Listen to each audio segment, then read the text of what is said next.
तो हेलो दोस्तों, कैसे हैं आप सब। आशा करता हूं कि आप सब अच्छे होंगे, आप सबकी स्टडी भी अच्छे से चल रही होगी। दोस्तों आज हम फिर सॉल्यूशन करने वाले फ्रेंड्स क्लास 12 एनसीईआरटी मैथ का चैप्टर नंबर 3 मैट्रिक्स का एक्सरसाइज 3.1 को। जी हाँ फ्रेंड्स, जो मैट्रिक्स चैप्टर है उसका सबसे पहला एक्सरसाइज 3.1 उसका मतलब फुल सोल्यूशन करने वाला है। एक ही वीडियो में पूरा अध्याय को समाप्त करने वाले हैं, तो इसलिए अंत तक बने रहेगा। बहुत अच्छे अच्छे इसमें प्रश्न है, उस सारे प्रश्नों को सोल्यूशन देखेंगे। ठीक है, तो चीज़ को कंसेप्ट को समझना क्लियर करना, बस वीडियो को अंत तक देखते रहेगा। वीडियो अच्छा लगेगा तो लाइक कर दीजिएगा, और कुछ भी सीखिएगा तो प्लीज़ हमारे चैनल को सब्सक्राइब कर दीजिएगा। तो शुरुआत करते हैं आज की नई क्लास को।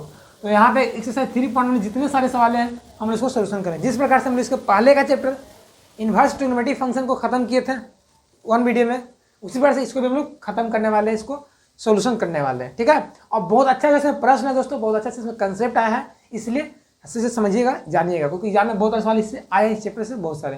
ठीक है, तो सबसे पहला प्रश्न को पढ़ते हैं क्या कहता और उसको सोल्यूशन करते हैं इस बोर्ड पे। ये हमारा दोस्तों क्वेश्चन, इसको सोल्यूशन करना है। क्वेश्चन क्या बोल रहा है कि प्रश्न 1 पहला क्वेश्चन है कि अभिव 2 5 19 -7 35 -2 5/2 12 √3 1 -5 17 के लिए ज्ञात कीजिए। क्या ज्ञात करना, पहला अभिव की कोटि है ना, और मैट्रिक्स का ऑर्डर कितना होगा। सेकंड में क्या, अवयवों की संख्या, इसमें कितने एलिमेंट्स हैं, है ना, कितने एलिमेंट्स यानी कि अवयव कितने हैं। थर्ड में क्या, अभिव का क्या निकालना, A13 A21 A33 A24 A23। इसका मतलब क्या था भाई, A13 का मतलब होता है कि ऐसा अवयव जो पहला रो में हो तीसरा कॉलम में हो, वैसा अवयव जो दूसरा रो में हो पहला कॉलम में हो, तीसरा रो में तीसरा कॉलम में, दूसरा रो चौथा कॉलम, ये अवयव का मान निकालना। तो हम लोग आसान तरीके से, शानदार तरीके से इसको सोल्व करते। देखिए पहले क्या, अवयव अभिव की कोटि।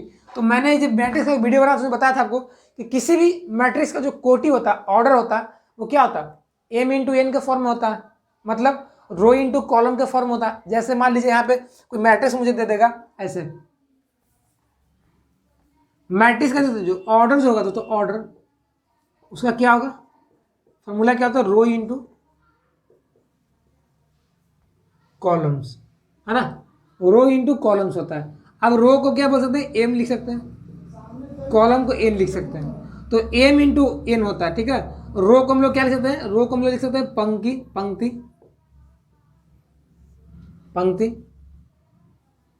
और कॉलम को स्तंभ। जो हिंदुस्तानी है, हिंदी भाषा के प्रेमी है, वो पंक्ति स्तंभ लिख सकते हैं। जो थोड़ा सा मीडियम है, रो कॉलम लिख सकते हैं। जो सीधे शॉर्टकट चलना चाहते हैं वो एम × n लिख सकते हैं। मैं तीनों बता दिया हूँ। तो ऑर्डर एम × n का फॉर्म होता है। तो अभी क्वेश्चन में देखिए कि कितना इसमें पंक्ति है। पंक्ति का मतलब जो पड़ा हुआ हो, पंक्ति का मतलब पड़ा, स्तंभ का मतलब खड़ा। बस मैं ठेठ भाषा में बोलूँ सीधा सीधा, तो पंक्ति का मतलब पड़ा, स्तंभ का मतलब खड़ा, रो का मतलब पड़ा, कॉलम का मतलब खड़ा। कॉलम रहता है, ऐसे कॉलम रहता है।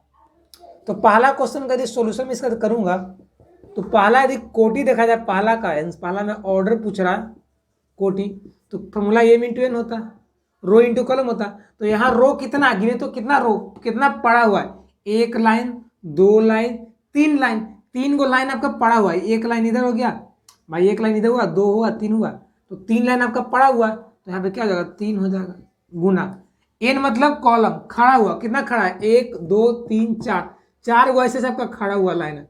तो 3 × 4 इसका क्या हो गया, ऑर्डर हो गया। सेकंड में हमसे क्या पूछ रहा है, अवयवों की संख्या, यानी कि नंबर ऑफ एलिमेंट्स,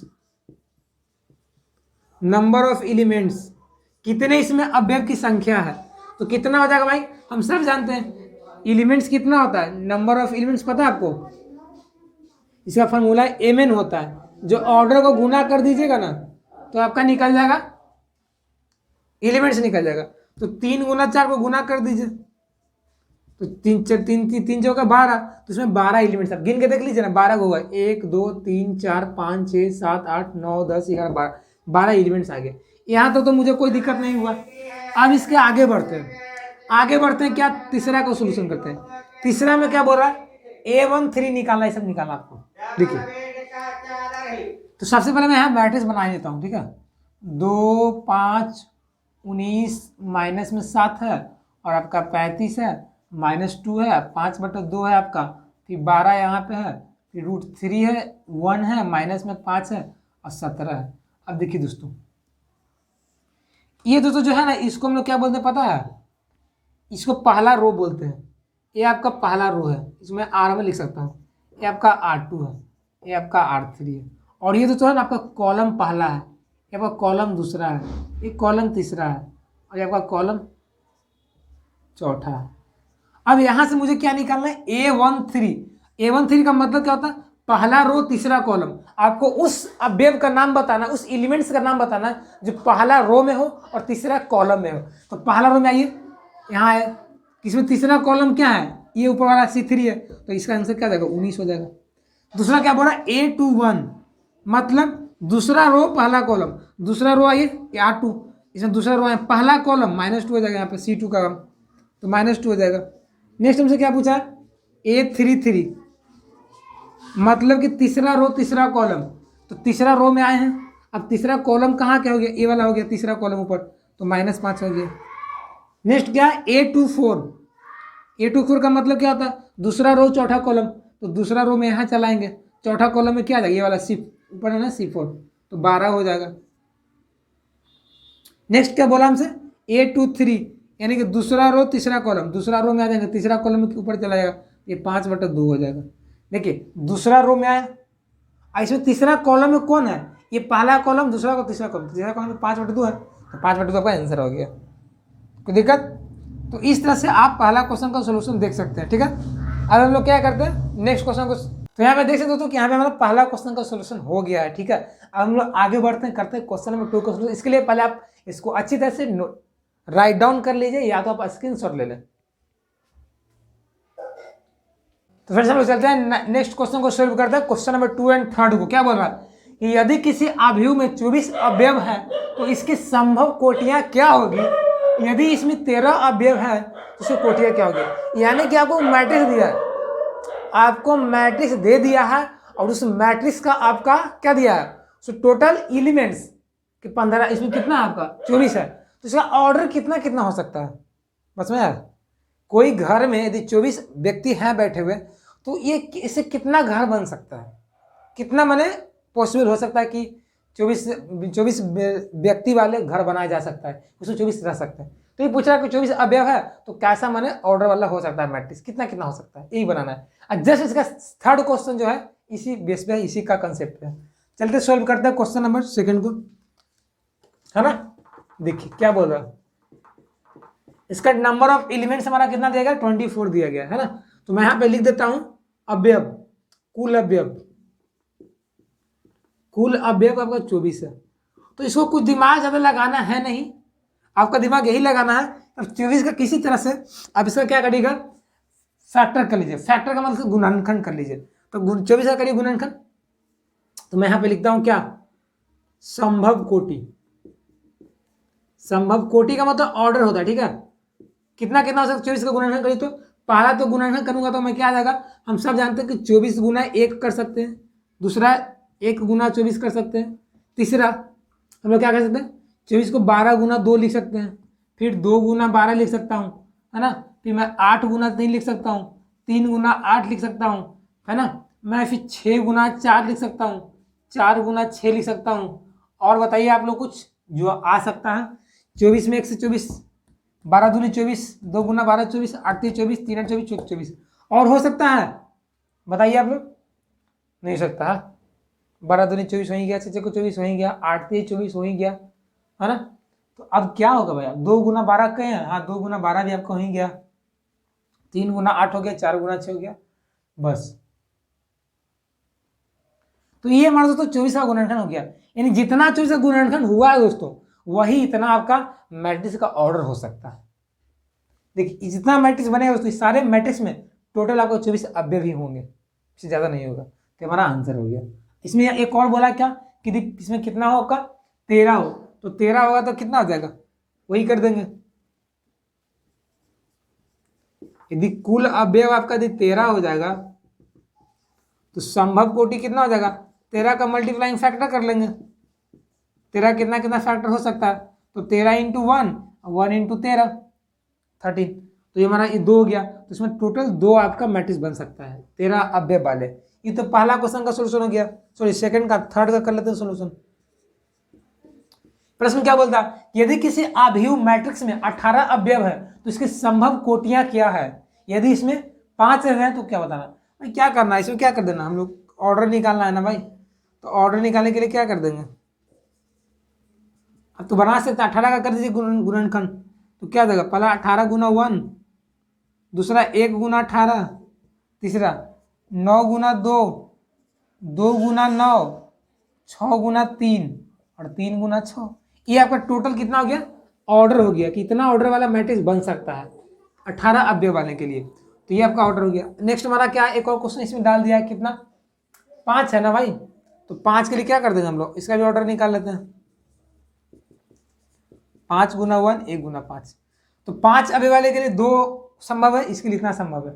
तो इस तरह से हम लोग निकाल सकते हैं। आपको एग्जाम में ऑब्जेक्टिव वाले भी आ सकता है या MCQ टाइप का कुछ रहेगा इसे, तो बना दीजिएगा, है ना। ऐसे 2 नंबर के साथ आपको दे देगा ऐसे, तो बना देना। तो इसको नोट करिए ताकि मैं आगे के 4-5 प्रश्नों को सोल्व करता हूँ।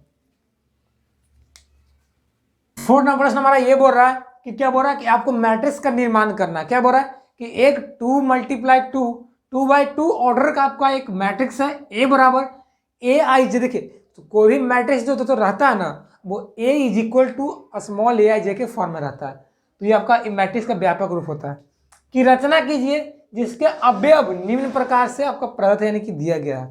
तो आपका पहला कंडीशन है कि AIJ बराबर I + J का होल स्क्वायर अपॉन 2, और ये तीसरा AIJ बराबर I अपॉन J, थर्ड हमारा AIJ बराबर I + 2J का होल स्क्वायर अपॉन 2। अब बोले कि सर यहाँ पे IJ क्या है, दोस्तों IJ आपका रो और कॉलम को दर्शाता है।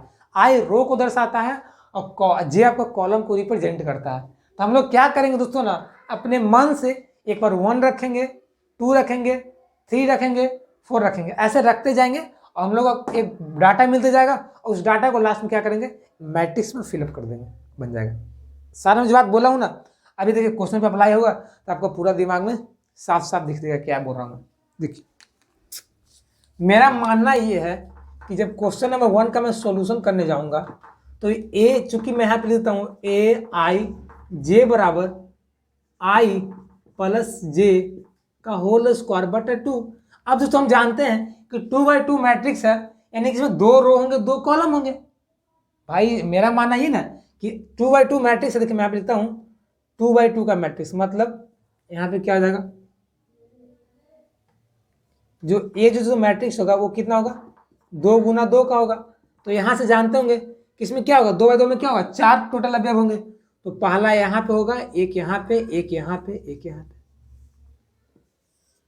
कोई दिक्कत, 2/2 का मैट्रिक्स में बनाना है तो इसका मतलब ये होगा कि इसमें 4 अवयव होंगे, है ना। ऐसे ही 2/2 का मैट्रिक्स होता है, इसको 2 रो 2 कॉलम। तो 2 रो 2 कॉलम, तो ये क्या होगा, ये क्या है दोस्तों, ये पहला रो का है, पहला कॉलम का है, तो इसका नाम क्या हो जाएगा, A11। ये दोस्तों क्या आपका पहला रो का है लेकिन दूसरा कॉलम का, रो में तो पहला है लेकिन दूसरा स्तंभ में, दूसरा कॉलम में, तो इसका क्या हो जाएगा आपका A12 हो जाएगा।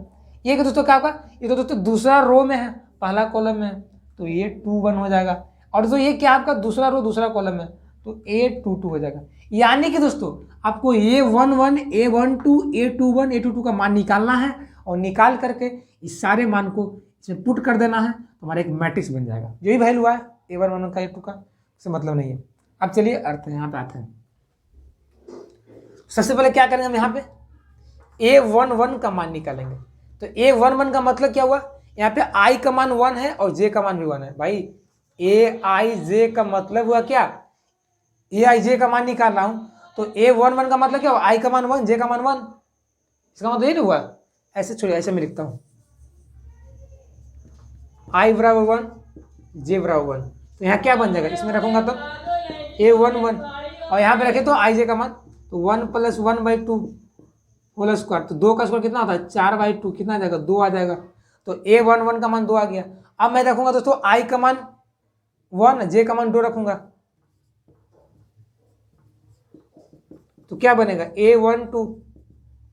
भाई यहाँ पे यदि IJ में रखेगा I का मान 1 और J का मान 2, तो A12 बनेगा।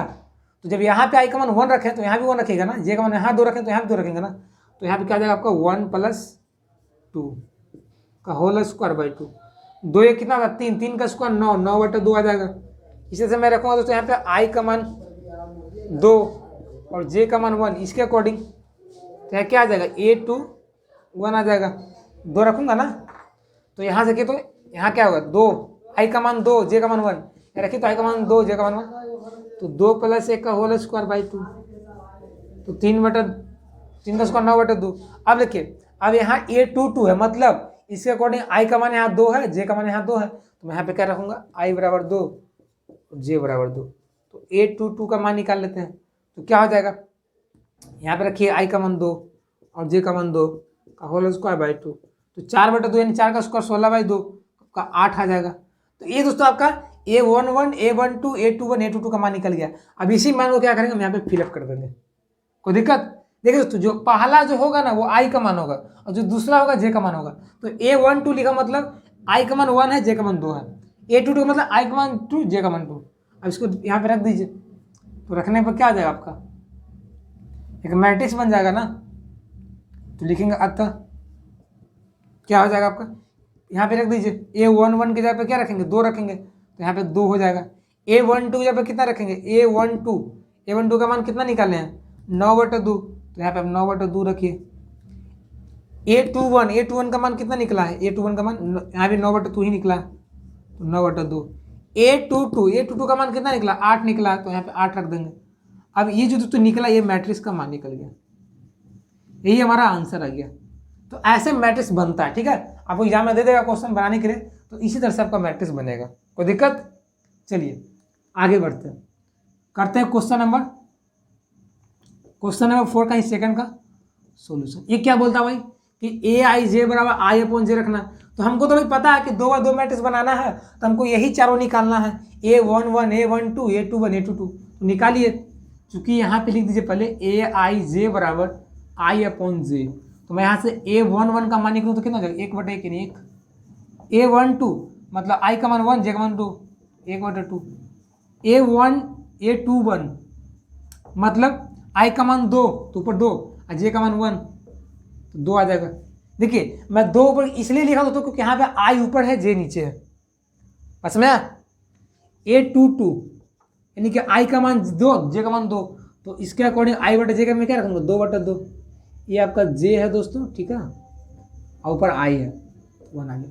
अब चारों का मान रख देंगे, पुट कर देंगे इसमें, इस मैट्रिक्स में, तो A बराबर निकल जाएगा हमको, मैट्रिक्स कितना निकल जाएगा, इसको रख दीजिए। तो यहाँ पे 1 हो जाएगा, यहाँ पे 1/2 हो जाएगा, यहाँ पे आपका 2 हो जाएगा, यहाँ पे आपका 1 हो जाएगा। तो आपका मैट्रिक्स तैयार हो गया, ठीक है, कोई दिक्कत।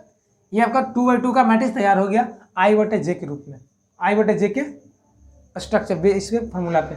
अब इसको नोट करिए ताकि मैं अगला AIJ का मान निकालता हूँ। ये भी आपका बहुत आसान है, ठीक है। मैं यहीं पे इसको पहले आप नोट कर लीजिए, ठीक है। देखिए मैं यहाँ पे क्वेश्चन नंबर जो 3 हमारा है ना, उसको सोल्यूशन कर देता हूँ।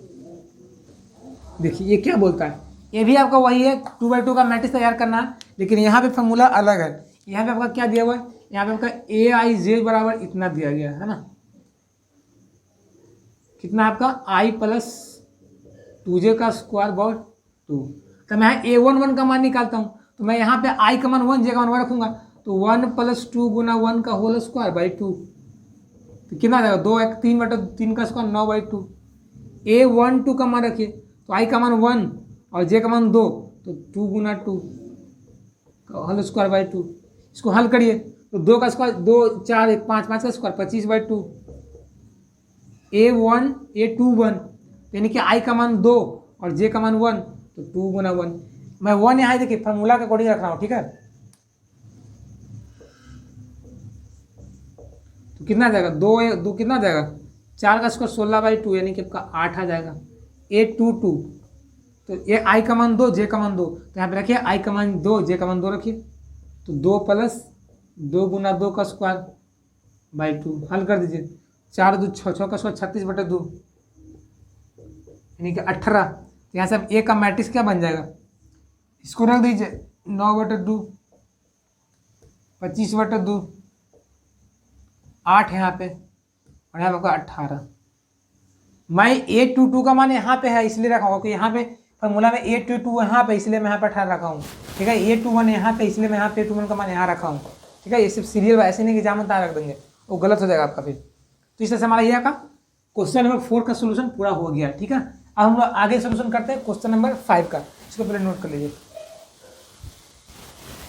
नेक्स्ट क्वेश्चन हमारा क्या बोल रहा है दोस्तों, 5वां नंबर कि एक 3 × 4 ऑर्डर काम को अवयव का रचना करना, मैट्रिक्स का रचना करना है जिसका अवयव निम्न प्रकार से प्रदत्त है, यानी कि दिया गया है क्या, ए आई जे बराबर 1/2, ये आपका मॉडुलस लगा हुआ है ना, जब मोड लगता है ना, ये लगा हुआ है आपका -3i + j, यानी कि इसके अंदर जो भी निगेटिव आएगा उसको बाहर पॉजिटिव में ले आना है।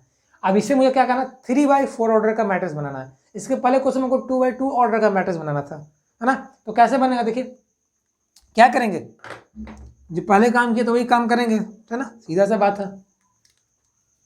तो क्या करेंगे भाई, पहले क्या करेंगे, आपको एक डम्मी बनाना है मैट्रिक्स, उसमें किसी का वैल्यू ना हो, है ना। तो कैसे बनेगा, 3 रो 4 कॉलम, मतलब 3 को पड़ा पड़ा लाइन जाना चाहिए, 4 को खड़ा खड़ा लाइन रहना चाहिए, है ना। इसका मतलब ही नहीं होता देखा जाता। तो मैं यहाँ पे लिख सकता हूँ ए बराबर, ए में लिख दूंगा यहाँ पे ऐसे, यहाँ पे क्या लिख दूंगा 3/4।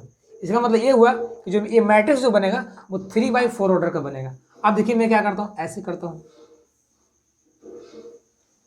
अब मुझे क्या करना है, 3 लाइन क्या जाना है, पड़ा, तो क्या करता हूँ मैं जाता हूँ ऐसे, 3 पड़ा जाना है, ठीक है, यानी कि यहाँ रहेगा, यहाँ रहेगा, यहाँ रहेगा, 4 को लेके उनको लाइन रहना चाहिए खड़ा खड़ा, यानी कि मान लीजिए यहाँ पे ए है, ए है, ए है, ए, 4 हो गया, ए है, ए है, ए है, यहाँ ए है, यहाँ ए है, यहाँ ए है, यहाँ ए है।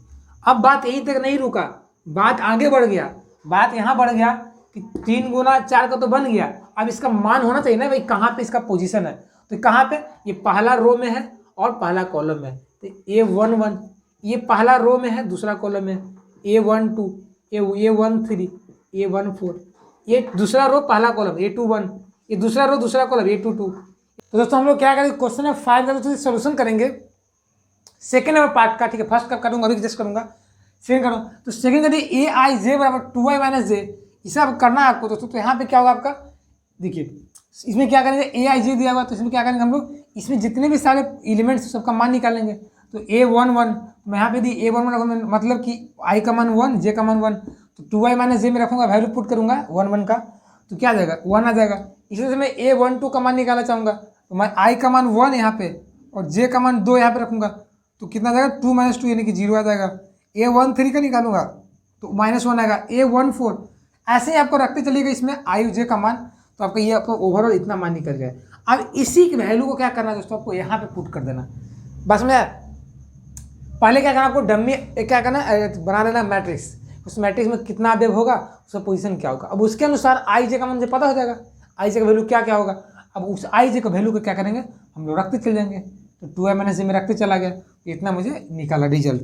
अब क्या करना, मैट्रिक्स मुझे तैयार करना, मैं लिख सकता हूँ, इसलिए ए बराबर, ये कैसा मैट्रिक्स है, यहाँ पे लिखता हूँ 3/4 का मैट्रिक्स। ये इसमें देखिए, इसमें वैल्यू को पुट कर दीजिए, तो A11, तो A11 का मान कितना है 1 आया, तो मैं यहाँ पे 1 रख दूंगा। A12 कितना है 0, तो मैं 0 रख दूंगा। A13 कितना है -1, तो -1 रख दूंगा। A14 तो -2, A21 तो A21 का मान यहाँ पे नीचे आएगा ना, तो 3 हो जाएगा। A22 तो यहाँ पे कितना आ जाएगा 2 हो जाएगा। A23 1 हो जाएगा। A24 तो 0 हो जाएगा। अब A31 तो यहाँ पे कितना हो जाएगा 5 हो जाएगा। A32 हो जाएगा, कितना हो जाएगा 4 हो जाएगा। A33 कितना हो जाएगा 3 और A32। तो इस तरह से दोस्तों आपका ये मैट्रिक्स तैयार हो गया, ठीक है। तो यदि आपको बोलेगा कि 3/4 का मैट्रिक्स बनाओ जिसका आपका अवयव निम्न प्रकार से दिया गया है Aij बराबर 2i - j के फॉर्म में, तो आप इस तरह से निकाल लेना है, ठीक है। हो गया, इसको नोट करिए ताकि मैं क्वेश्चन नंबर फर्स्ट को बताता हूँ। थोड़ा सा मिस्टेक हो गया, ठीक है, आगे पीछे फर्स्ट को सोल्यूशन कराता हूँ, ठीक है। इसको पहले आप नोट कर लीजिए। देखिए दोस्तों हम लोग क्या करते हैं, क्वेश्चन नंबर फर्स्ट का सोल्यूशन करते हैं, ठीक है। देखिए क्या देखना है, अब देखिए दोस्तों हम लोग का फर्स्ट में क्या दिया गया, यहाँ 2i - j था ना, सेकंड में ये मेरा पहला में क्या दिया गया दोस्तों आपका Aij बराबर क्या दिया आपका Aij बराबर 1/2 मॉडुलस में है माइनस में 3i + j। अब सब जानते हैं कि मॉडुलस का मतलब क्या होता है, मापांक, यानी कि उसके अंदर से जो क्या होगा आपको जितने भी निगेटिव होंगे वो बाहर आएंगे, मोड के बाहर तो पॉजिटिव हो जाएंगे। तो उसके जितने भी अंदर वैल्यू निगेटिव रहेगा वो बाहर उसको पॉजिटिव में ले आएंगे, तब कैलकुलेशन करेंगे, है ना।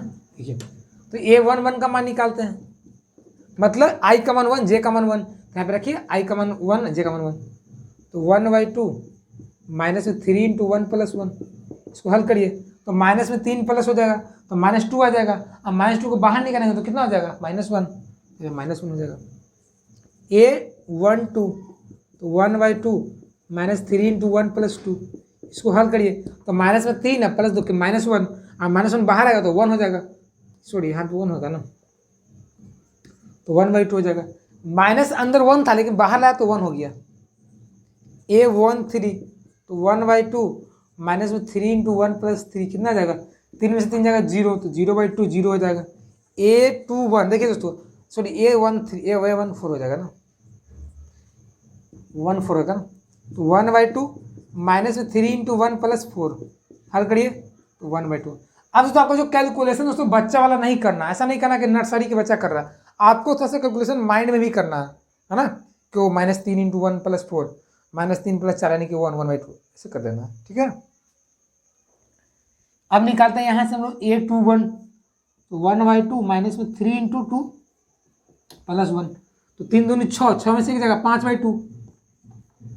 A22 1/2 माइनस में 3 × कितना आ जाएगा 2 + 2 तो 3 दूनी -6 + 2 -4, 4 बाहर आएगा पॉजिटिव में तो 4/2 यानी कि 2 हो जाएगा।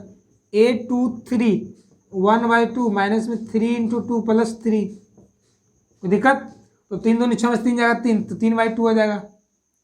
A24 हो जाएगा यहाँ पे 1/2 माइनस में 3 × 2 + 4 हल करिए, 3 दूनी 6, 6 में से 4 जाएगा -2 बाहर आएगा, ये 2/2 यानी कि 1 आ जाएगा ना। यहाँ से निकालते हैं हम लोग A31 निकालते हैं तो 1/2 माइनस में 3 × 1 + 3 0। A32 1/2 माइनस में 3 × 3 + 2 तो 7/2 आ जाएगा। A33 निकालना चाहेंगे तो 1/2 माइनस 3 × 3 + 3 तो 9 में से 3 जाएगा 6/2 यानी कि 3 आ जाएगा। A34 तो 1/2 माइनस 3 × 3 प्लस में 4 हल कर दीजिए तो 9 में से आ जाएगा 5/2। तो इस तरह से दोस्तों आप इतना वैल्यू निकाल सकते हैं। और इसके बाद हम लोग क्या करेंगे, इसलिए ये जो मैट्रिक्स जो बनेगा 3/4 का उसका रख दीजिए, सारा वैल्यू को रख दीजिए सीरियल वाइज से, तो 1 हो जाएगा, ये 1/2 हो जाएगा, ये आपका 0 हो जाएगा, फिर आपका 1/2 हो जाएगा, फिर आपका 5/2 हो जाएगा, फिर आपका 2 हो जाएगा, फिर आपका 3/2 हो जाएगा, फिर आपका 1 हो जाएगा, फिर यहाँ से नीचे 0 हो जाएगा, 7/2, फिर आपका 3 और फिर आपका 5/2 हो जाएगा। तो इस तरह से दोस्तों आपका ये मैट्रिक्स बन के तैयार हो गया, ठीक है। कोई दिक्कत हो रहा है नहीं ना, तो इस तरह से आपका मैट्रिक्स बन के तैयार हो जाएगा, जो कि बहुत आसान तरीका से बनता है, कोई हार्ड है नहीं। इसको नोट कर लीजिए ताकि हम लोग आगे के प्रश्न 6 नंबर को सोल्व करते हैं। चलिए दोस्तों हम लोग क्या करते हैं, क्वेश्चन नंबर 6 का मतलब सोल्यूशन करते हैं, क्या कहता है, ठीक है। देखिए 6 में आपको 3 प्रश्न दिया है, उसमें बोल रहा है क्या कि निम्न समीकरण से x, y तथा z का मान ज्ञात करें। आपका z का मान ज्ञात करना है, ठीक है, x, y, z का। तो पहला का सोल्यूशन करते हैं हम लोग। पहला में देखिए क्या, देखिए दोस्तों अब दो मैट्रिक्स दोनों बराबर है। देखिए दोस्तों जब भी आपको ऐसा प्रश्न मिले ना तो उसमें कुछ नहीं करना है, जब दो मैट्रिक्स को बराबर कर देगा तो उसका मतलब आप ये समझिएगा उस मैट्रिक्स के सारे अवयव उस दूसरे के मैट्रिक्स के संगत करस्पॉन्डिंग एलिमेंट्स के बराबर होगा। मतलब जो यहाँ पे बैठा होगा वो यहाँ पे बैठा हो इसके बराबर होगा, जो यहाँ पे होगा इसके बराबर होगा, यहाँ पे एक दूसरे की संगत बराबर होगा। बस में है ना, इस तरह मतलब यही होता है। तो दोनों मैट्रिक्स का बराबर मतलब इसके ये वाला अवयव इसके बराबर होगा, ये वाला इसके बराबर होगा, ये वाला इसके। ऐसा नहीं कि x + y को बराबर कर देंगे 2 के साथ, गलत हो जाएगा। x + y बराबर होगा 6 के। मैट्रिक्स बराबर होने का मतलब ये होता है उसके संगत अवयव करस्पॉन्डिंग एलिमेंट्स बराबर होते हैं। पहला का करते हैं क्वेश्चन नंबर, सॉरी पहला का सॉल्यूशन क्या बोल रहा है, 4 है, 3 है, x है, 5 है, ये बराबर किसके, y है, z है, 1 है और 5 है। तो यहाँ पे लिखिएगा, मैं लिख देता हूँ यहाँ पे, अवयव बराबर है मतलब इनके संगत अवयव समान होंगे, है ना। तो मैंने इसका मतलब क्या, वो 4 जो होगा दोस्तों वो y के बराबर होगा, 4 पहला पे, y पहला स्थान पे है, हो गया। 3 जो होगा तो वो जेड के बराबर होगा, हो गया। एक्स जो होगा तो वो 1 के बराबर होगा। अब 5 5 के बराबर है ही, है ना। तो इस तरह से हमारा मान क्या निकल के आ गया, एक्स बाई का निकल गया, एक्स बराबर 1, वाई बराबर 4 और जेड बराबर 3 निकल गया। ये आपका आंसर आ गया। तो बराबर कैसे हुआ पता चला। अब चलिए हम लोग क्या करते हैं, क्वेश्चन नंबर सेकंड को सोल्यूशन करते हैं। सेकंड इसका पार्ट का, ठीक है, सेकंड नहीं, सेकंड इसका पार्ट का। देखिए इसमें क्या बोल रहा है कि एक्स प्लस वाई है, 2 है, 5 प्लस जेड है, एक्स वाई है इक्वल किसके, 6, 2, 5 और 8 के बराबर है। तो क्या करेंगे, मैंने बताया था कि दो मैट्रिक्स बराबर होने का मतलब क्या होता है, इसके जो करस्पॉन्डिंग एलिमेंट्स बराबर होंगे। मतलब कि एक्स प्लस वाई बराबर होगा 6 के, 2 बराबर होगा 2 के, 5 प्लस जेड बराबर होगा 5 के, एक्स वाई बराबर होगा 8 के, है ना। ये इसका मतलब ये होता है। तो कर लेता हूँ मैं यहाँ पे। तो एक्स प्लस वाई किसके बराबर होगा, 6 के बराबर होगा, और 5 प्लस जेड किसके बराबर होगा, 5 के बराबर होगा। यहाँ से एक्स वाई किसके बराबर होगा आपका, 8 के। तो यहाँ से आप क्या करेगा, क्या करना आपको, मान निकालना है ना एक्स वाई का। तो कैसे निकलेगा देखिए। तो अब ये दिमाग लगाइए दोस्तों कि यहाँ एक्स प्लस वाई बराबर 6 और एक्स वाई बराबर 8 है। कैसे निकलेगा, मैं यहाँ से क्या करूँगा दोस्तों, यहाँ से इसलिए एक्स प्लस वाई बराबर 6, तो मैं यहाँ से लिखा सकता हूँ एक्स बराबर 6 माइनस वाई। जब x plus y equal to 6 है तो मैं लिख सकता हूँ एक्स बराबर 6 माइनस वाई। अब जो एक्स का मान निकाला है मैं यहाँ पे रख सकता हूँ, मेरी इक्वेशन फर्स्ट है, ये सेकेंड है, ये थर्ड है। तो इक्वेशन थर्ड में हम लिख सकते हैं एक्स का मान। तो रखिए, तो एक्स वाई बराबर 8 है, तो एक्स बराबर 6 माइनस वाई इंटू में वाई बराबर 8, 6 वाई माइनस में वाई स्क्वायर बराबर 8, उछट जाएगा तो क्या हो जाएगा, वाई स्क्वायर माइनस में 6 वाई प्लस में 8 बराबर 0। यहाँ से y square minus 4 y minus में 2 वाई, इसको गुणन, इसको फैक्टराइज करेंगे तब तो वाई यहाँ से कॉमन लेंगे तो वाई माइनस में 4 माइनस 2 कॉमन लेंगे तो वाई माइनस 4 बराबर 0। यानी तो यहाँ से आपका वाई का मान 4 आ गया और एक वाई का मान आपका 2 आ जाएगा, ठीक है। यानी दो यहाँ पे पॉसिबल है, ठीक है। अब दो पॉसिबल तो यहाँ पे है ही साथ में। अब यहाँ देखिए, जब ये मुझे निकल गया 4 और 2 का मान निकल गया, तो मैं क्या करूँगा दोस्तों, इस इक्वेशन में पुट कर दूंगा। तो यहाँ से x का मान क्या निकल के चलाएगा, जब y बराबर 4 और 2 आया है, तो जब मैं यहाँ पे x रखूंगा तो x का मान निकल के नहीं आ जाएगा, क्या आ जाएगा, रखिए यहाँ पे लिखिएगा, जब y बराबर 4 रखूंगा तो x बराबर कितना हो जाएगा, 6 माइनस 4 यानी कि 2, और जब y बराबर 2 रखिएगा तो x बराबर कितना आ जाएगा, 6 माइनस 2 यानी कि 4, है ना। निकल गया, x का मान निकल गया, y का मान निकल गया। z का मान कैसे निकलेगा, देखिए 5 प्लस जेड बराबर कितना बराबर है, 5 के। चूंकि 5 प्लस जेड बराबर 5 है तो जेड बराबर क्या आ जाएगा, 0 आ जाएगा, आ गया। तो यहाँ से एक्स वाई का मान निकल गया, तो लास्ट में आप लिख दीजिए अतः एक्स बराबर कितना निकला है, एक्स वन 2 निकला है और 4 निकला, तो लिख दीजिए एक्स बराबर 2 या 4 कॉमा वाई बराबर कितना निकला है, वाई बराबर 4 और 2 निकला, तो वाई बराबर 4 या 2 और जेड बराबर 0। तो इस तरह से आप एक्स वाई का मान निकाल सकते हैं जेड का किसी भी मैट्रिक्स से, कोई दिक्कत नहीं ना। चलिए, क्वेश्चन नंबर थर्ड का सोल्यूशन हो गया। अब हम लोग का सेकंड का हो गया, हम लोग क्वेश्चन नंबर अब थर्ड का सोल्यूशन करते हैं, ठीक है। ये क्या बोलता है भाई, ये बोल रहा है कि एक्स प्लस वाई प्लस जो जेड है वो 9 के बराबर है, इक्वेशन फर्स्ट मान लीजिए, और जो एक्स प्लस जो जेड है वो आपका 5 के बराबर है, इक्वेशन सेकंड मान लीजिए, और जो वाई प्लस जो जेड है वो 7 के बराबर है, इक्वेशन थर्ड मान लीजिए। अब दोस्तों क्या करना है आपको, जो x प्लस जेड बराबर 5 है तो मैं यहाँ पे लिख सकता हूँ, देखिए y प्लस जेड बराबर 7 है, तो मैं इक्वेशन फर्स्ट में y प्लस जेड की जगह पर लिख सकता हूँ 7, लिख सकता हूँ। मैं यहाँ पे लिखूंगा समीकरण फर्स्ट से क्या है, x plus y plus z बराबर 9, तो मैं यहाँ y प्लस जेड का मान क्या रख सकता हूँ, 5, तो x प्लस 7, चूंकि y प्लस जेड बराबर 7 है तो मैं y प्लस जेड की जगह 7 रख दिया, तो यहाँ से x का मान कितना आ गया, 2 आ गया। अब जो x का मान 2 आया है मैं इसको इक्वेशन सेकंड में रखूंगा तो मुझे z का मान आ जाएगा, है ना। तो देखिए इसको इक्वेशन सेकंड से क्या है, x प्लस जेड बराबर 5, तो x का मान 2 है तो 2 रख दीजिए, तो जेड का मान कितना जाएगा, 5 में से 2 जाएगा 3, तो जेड का मान 3 आ गया। अब इसी जेड को दोस्तों यहाँ पे रखिएगा इस वैल्यू में, इक्वेशन थर्ड में, तो क्या हो जाएगा, अब यहाँ पे लिखता हूँ इक्वेशन थर्ड से, थर्ड में क्या लिखा हुआ है, y प्लस जेड बराबर 7, तो यहाँ जेड का मान 3 रखिएगा तो y का मान 4 नहीं निकल के आ जाएगा, तो y प्लस 3 बराबर 7, तो y बराबर 4।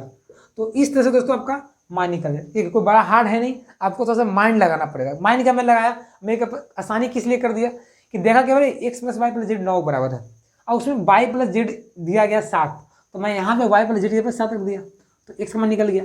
अब एक्स का मान 7 निकला, एक्स का मान 2 निकला, तो मैं यहाँ रख दिया क्वेश्चन सेकंड में, तो यहाँ से जेड का मान निकल गया 3। अब जेड जो 3 निकला मैं उसको रख दिया क्वेश्चन थर्ड में, तो यहाँ से वाई का मान निकल गया 4। तो इस तरह से आपको निकल गया, तो एक्स का मान 2, वाई का मान 4, जेड का मान 3, आपका आंसर आ गया है ना। इनसे बुक आप मिला सकते हैं इसका आंसर सही है गलत, ठीक है। तो इसको नोट करिए, कोई दिक्कत नहीं हो रहा, ताकि मैं आगे का क्वेश्चन नंबर 7 को सोल्व करता हूँ। नोट करिए प्लीज। क्वेश्चन नंबर 7 हमारा क्या बोल रहा है दोस्तों, पढ़िए जरा प्रश्न को क्या बोल रहा है। प्रश्न ये बोल रहा है कि समीकरण a माइनस बी, फिर 2a प्लस सी, फिर नीचे है दूसरा रो में 2a minus b 3c plus d is equal to -1 5 0 13 से ए बी सी डी का मान ज्ञात करें। हमको इसमें मान निकालना, ठीक है, ये मैट्रिक्स है। तो यहाँ भी कंसेप्ट वही लगेगा कि जब दो मैट्रिक्स बराबर होते हैं तो उनके संगत अवयव एक दूसरे के दूसरे मैट्रिक्स के इक्वल होते हैं, है ना। तो मैं यहाँ पे क्या करता हूँ, कंसेप्ट लगा देता हूँ, तो लगाइए तो जरा, मैं लिख देता हूँ यहाँ पे सॉल्यूशन। अब देखिए दोस्तों, चूंकि a माइनस बी किसके बराबर होगा, -1 के, तो मैं लिखूंगा चूंकि मैं लिखूंगा a माइनस बी किसके बराबर होगा, -1 के, इक्वेशन फर्स्ट। 2a प्लस सी किसके बराबर होगा, 5 के। अब 2a माइनस बी किसके बराबर होगा, 0 के, इक्वेशन थर्ड। अब 3c प्लस डी किसके बराबर होगा, 13 के बराबर होगा, इक्वेशन 4। अब इसी इक्वेशन की मदद से by the help of we can find out ABCD, है ना, मान इसका निकालेंगे। तो क्या करना भाई, फर्स्ट ऑफ ऑल हम लोग क्या करेंगे, 2 इक्वेशन को पकड़ेंगे और उस इक्वेशन को हल करेंगे। अब किस इक्वेशन को 2 को पकड़ना है जिसमें दोनों जो वेरिएबल्स हो, जिसका दोनों सेम हो, यानी कि इसमें ए बी हो, दूसरा में भी ए बी ही रहना चाहिए, है ना। एक पहला में सी डी है तो दूसरा में सी डी ही रहना चाहिए। तो पहला में यहाँ देखिए ए और बी है, तो इसमें ए भी ए और बी है, तो हम इसको पकड़ लेंगे, तो यहाँ से मुझे ए और बी का मान निकल जाएगा, है ना। तो कर लेते हैं, मैं क्या लिखूंगा, समीकरण फर्स्ट माइनस सेकेंड। मैं समीकरण फर्स्ट और थर्ड को ना, समीकरण फर्स्ट और थर्ड को मैं घटा देता हूँ। बोले कि सर घटाए क्यों नहीं, जोड़े क्यों नहीं, देखो मैं घटाया इसलिए क्योंकि यहाँ पे बी और बी कैंसिल हो जाएगा, जोड़ने पे -2 भी हो जाएगा, लेकिन घटाने पे कैंसिल हो जाएगा। तो कैंसिल होने पर सिर्फ बचेगा ए, और ए से मान निकाल लेंगे। तो मैं क्या करता हूँ, यहाँ पे a minus b is equal to -1, और थर्ड हमारा क्या है 2a माइनस में b इज इक्वल टू 0। तो यहाँ माइनस हो जाएगा, यहाँ प्लस हो जाएगा, यहाँ माइनस हो जाएगा, तो माइनस बी प्लस बी क्या हो जाएगा, कैंसिल हो जाएगा। a -2 कितना हो जाएगा, माइनस में a हो जाएगा, -1 -0 कितना हो जाएगा, -1 हो जाएगा। तो यहाँ से a का मान क्या आ जाएगा, 1 आ जाएगा। अब इस a के मान को 1 को पुट करिएगा इक्वेशन फर्स्ट में, तो क्या बन जाएगा, चूंकि a माइनस में b बराबर -1, तो 1 माइनस में b बराबर -1, तो यहाँ से माइनस में b बराबर क्या जाएगा, -2, यानी कि यहाँ से b का वैल्यू क्या निकल जाएगा, 2 आ जाएगा। b का वैल्यू 2, a का वैल्यू 1। अब इक्वेशन क्या करिए, कोई भी इक्वेशन में रखिए, आपका मान निकल के आ जाएगा। तो मैं इक्वेशन क्या रखूंगा, सेकंड में रखूंगा, क्यों, क्योंकि सेकंड में मुझे a है और a का मान मुझे पता है, तो रखूंगा तो c का मान निकल के आ जाएगा। तो मैं लिख देता हूँ समीकरण सेकंड में a का मान रखने पर, समीकरण सेकंड क्या है भाई, 2a plus c is equal to क्या है, 5 है, तो a का मान निकाले हैं 1 है, तो लिख दीजिए 2 गुना 1 plus c is equal to 5। तो यहाँ से क्या आ जाएगा, 2 plus c is equal to 5, तो c बराबर क्या आ जाएगा, 3 आ जाएगा, आ जाएगा। अब इस c के मान को रख दीजिए इक्वेशन किसमें, 4 में, तो यहाँ से d का मान निकल के आ जाएगा। मैं यहाँ पे लिखूंगा क्या, समीकरण 4 में c का मान रखने पर,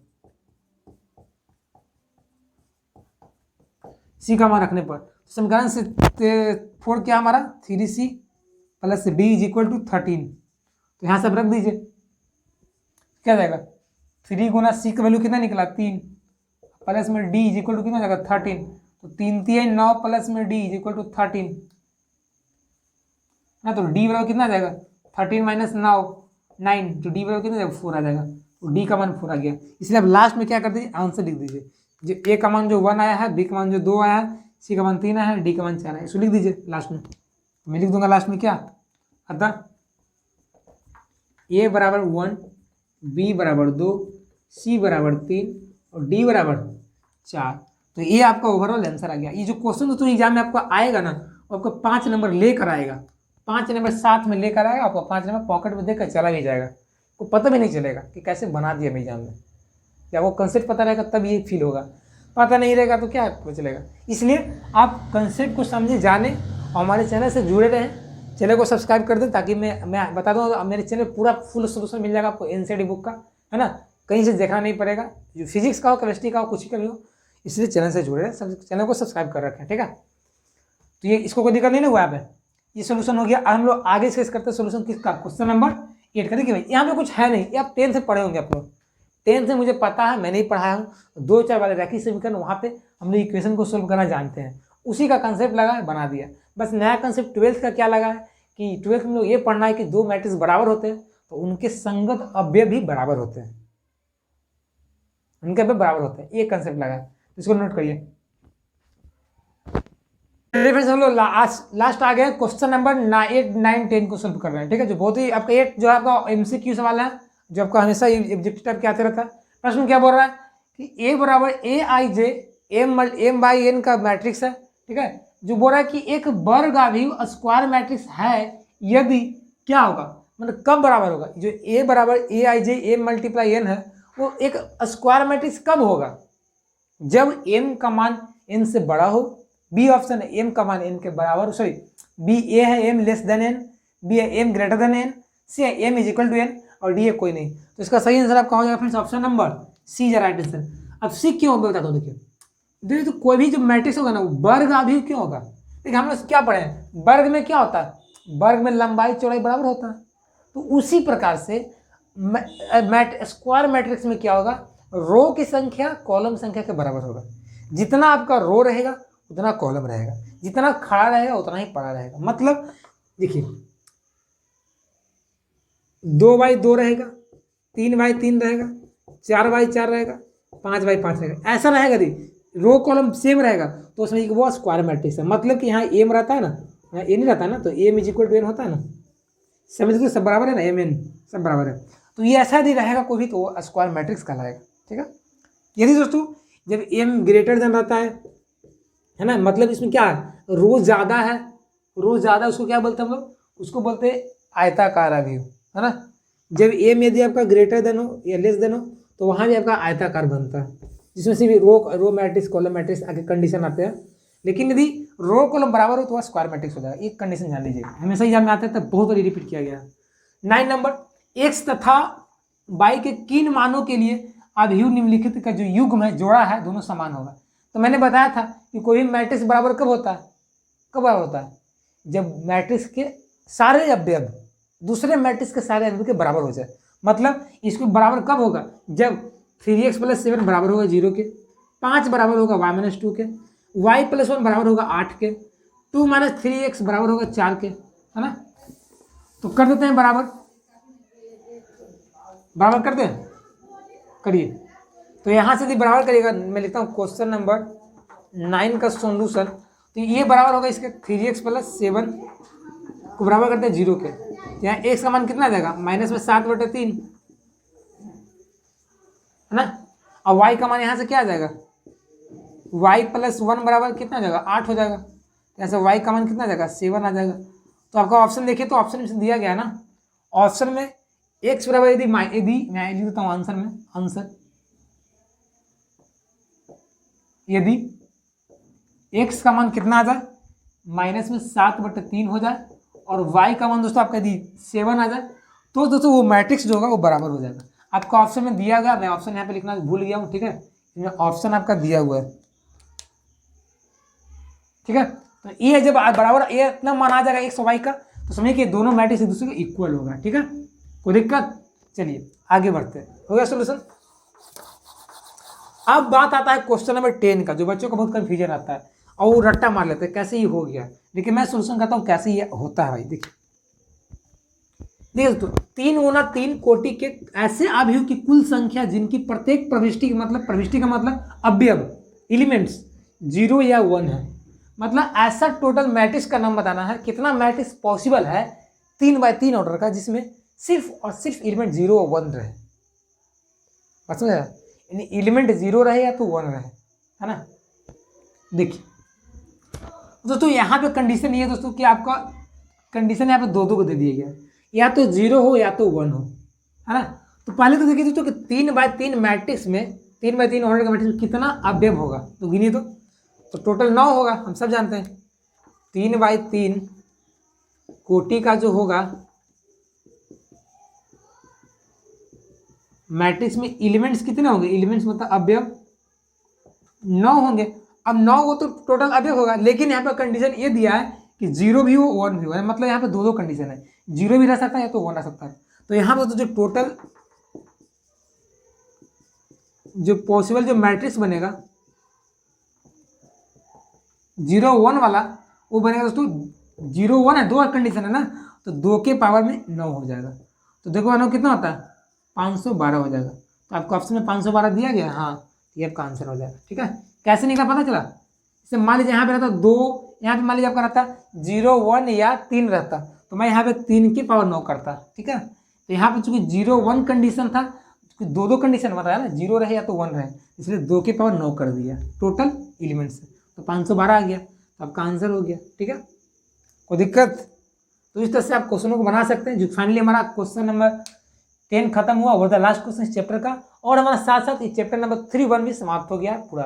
तो मैंने एक वीडियो में आपसे वादा किया था कि एक वीडियो में मैं आपको खत्म करूंगा, तो मैंने खत्म कर दिया हूँ, है ना। मैं ज़्यादा इसलिए पार्ट नहीं लाता, तो पार्ट ज़्यादा लाने से बच्चे क्या होता है कन्फ्यूजन में रहता है, आज ये पार्ट देखें फिर बाद में आएगा फिर देखें, तो उनका चैप्टर बीच में डिस्ट्रैक्शन हो जाता है ना।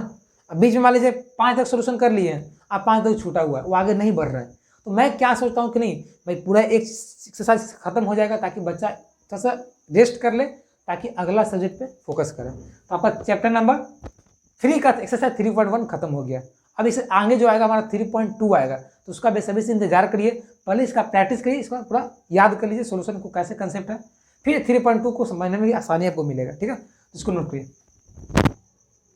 कैसा लगा आज का क्लास? अच्छा लगा ना, मजा आया? तो प्लीज़ एक वीडियो को लाइक कर देंगे, और चैनल पर पहली बार होंगे हमारे चैनल को फटाफट सब्सक्राइब कर देंगे, क्योंकि मेरे चैनल पे class 10th 11th and 12th की फुल एनसीईआरटी का सोल्यूशन कराया जाता है फ्री ऑफ कॉस्ट। इसलिए subscribe this channel and press the bell icon. तो मिलते हैं नई वीडियो में, तब तक के लिए बने चैनल से। जय हिंद, जय Bharat, take care, bye, best of luck.